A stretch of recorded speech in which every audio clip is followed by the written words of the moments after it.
Then I think we covered that. So since Jesus said the Father is the only true God in John 17:3, then if that is so, what kind of God is Jesus? A false God? Some other kind of God? Or did he not really mean only when he said only in John 17:3? The farmer goes to the Pope and says, "Oh yeah? Well then why do you have a chicken on your head?"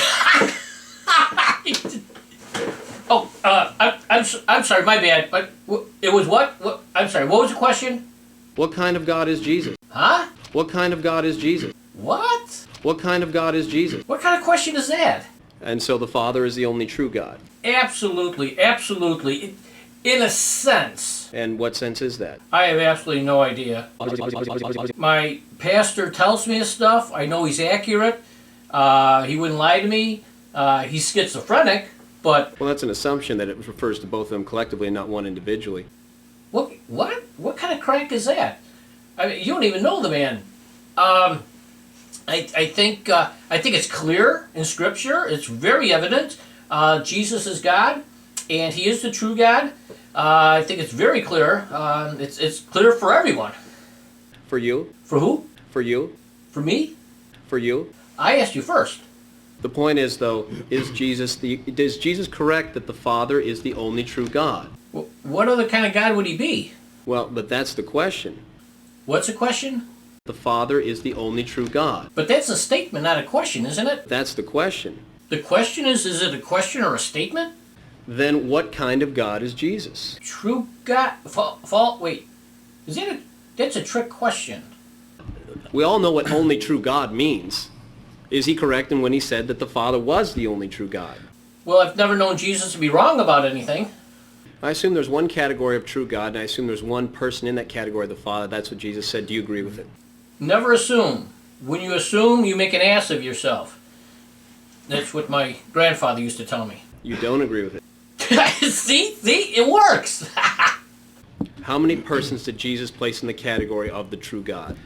No idea. Missed the whole event. Busy that day. So again, I'm still not quite clear. We have a fairly simple statement made by Jesus. The Father is the only true God. We have a category, true God. We have a member, Father.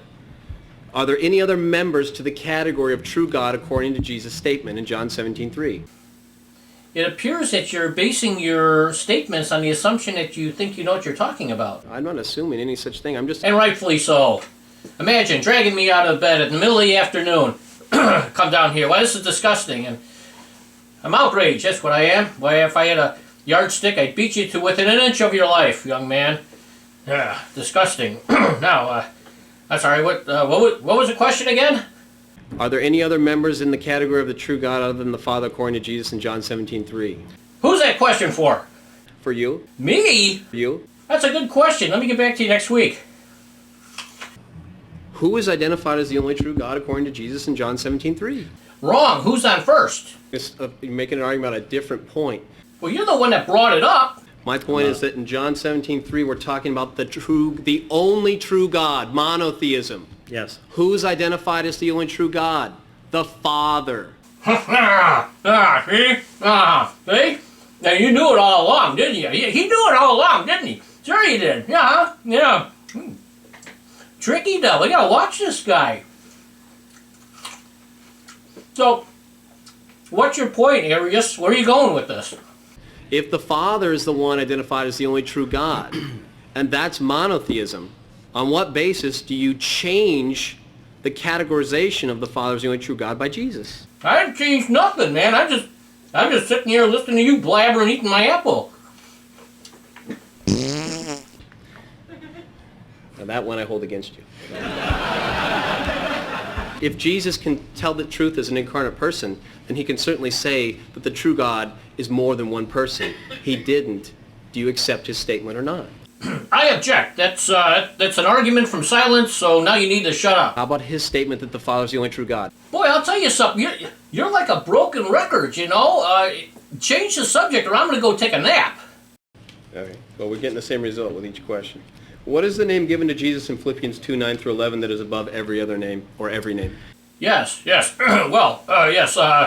Paul is writing to the church in Philadelphia, and if you're ever out that way, stop in and see a Phillies game. They got a great stadium out there. But yes, Jesus is the name above every name. And don't go putting that word, it's like putting the word other in there. Don't do it. You got your hand slapped a couple of times. Don't do that. So the name Jesus is above every name?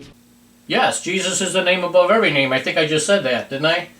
It's very clear. It's in the Bible. You must have missed that part. What part am I missing? From Genesis and beyond. So Jesus is the highest name in the universe, even above the Tetragrammaton.